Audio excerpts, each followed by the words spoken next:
নমস্কাৰ, মই ৰুনুমণিয়ে আপোনালোকক মোৰ লাইফৰ চেনেললৈ স্বাগতম জনাইছোঁ। আজি মই আপোনালোকলৈ এটা সুন্দৰ ৰেচিপি লৈ আহিছোঁ পটলৰ। মই এয়া পটল লৈছোঁ আৰু পটলখিনি মই ওপৰতো ধুনীয়াকৈ চাচি ধুই দুফালকৈ ফালি লৈছোঁ। এই পটলখিনিত মই অলপ নিমখ আৰু অলপ হালধি সানি লৈ প্ৰায় 10 মিনিট সময় মই এইখিনি ৰাখি থৈছোঁ। আৰু ইয়াৰ বাবে মই লৈছোঁ কেইটামান গোটা জিৰা গুড়ি, মিট মছলা আৰু মই লৈছোঁ এচামুচ ৰং জলকীয়া গুড়ি।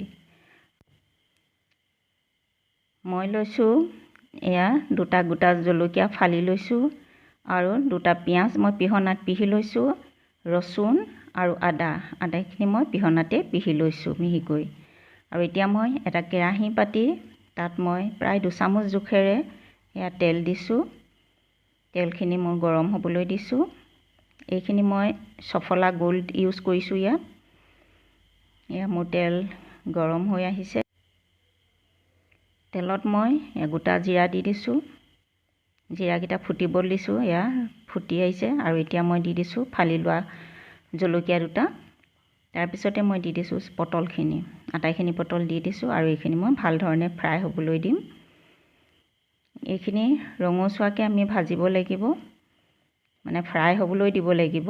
আৰু ইয়াত মই প্ৰথমতে অলপ হালধি আৰু নিমখ সানি থৈছিলোঁ। এতিয়া মই আকৌ ইয়াত জোখমতে অলপ নিমখ আৰু অলপ হালধি দি দিম।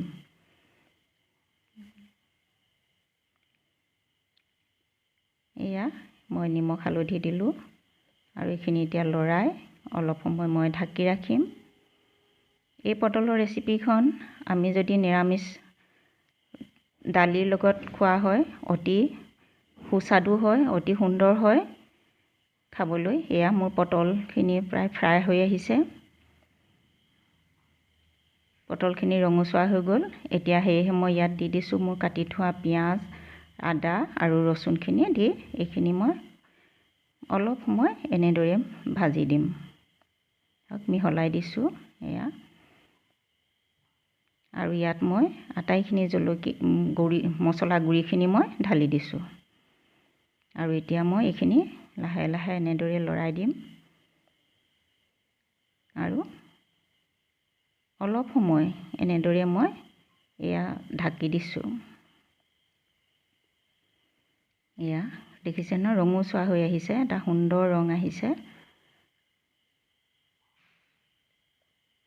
ইয়াত এতিয়া মই অলপ পানী দি দিছোঁ। পানী দিলে আমাৰ কি হয়, মছলাখিনি ধুনীয়াকৈ পটলৰ মাজলৈ সোমাই যাব। আৰু এতিয়া ইয়াত মই এটা কি দিছোঁ, এয়া চাওক, পিঠাগুড়ি মই লৈছোঁ 2 চামুচ। অলপ পানী দি দিছোঁ। পানী দি এটা পেষ্ট বনাই লৈছোঁ মই। এই পিঠাগুড়ি আমাৰ সকলোৰে ঘৰত থাকেই। এই পেষ্টটো কৰি লোৱাৰ পিছতে মই এইখিনি এয়া পটলতখিনি তৰকাৰীত মই ঢালি দিছোঁ। অতি খাবলৈ সোৱাদযুক্ত হয়। আপোনালোকে এইটো এনেদৰে বনাই খাই চাবচোন। এয়া এনেদৰে মই আৰু অলপ সময় ৰাখিম, প্ৰায় আপোনাৰ 2 মিনিট সময় মই এনেদৰে ঢাকনাখন দি দিম। আৰু তাৰপিছতে আমাৰ এই পটলৰ তৰকাৰীখন মোৰ ৰেডি হৈ যাব। এয়া চাওক কিমান সুন্দৰ হৈছে। এই ৰেচিপিখন আমি যেতিয়া ভাতৰ লগত পৰিৱেশন কৰোঁ তেতিয়াহে ইয়াৰ সোৱাদটো বুজি পোৱা যায়।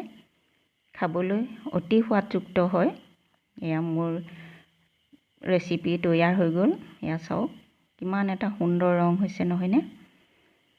এনেদৰে আপোনালোকে বনাই চাবচোন আৰু কেনেকুৱা পায় মোক কমেণ্ট কৰিবলৈ আপোনালোকে নেপাহৰিব।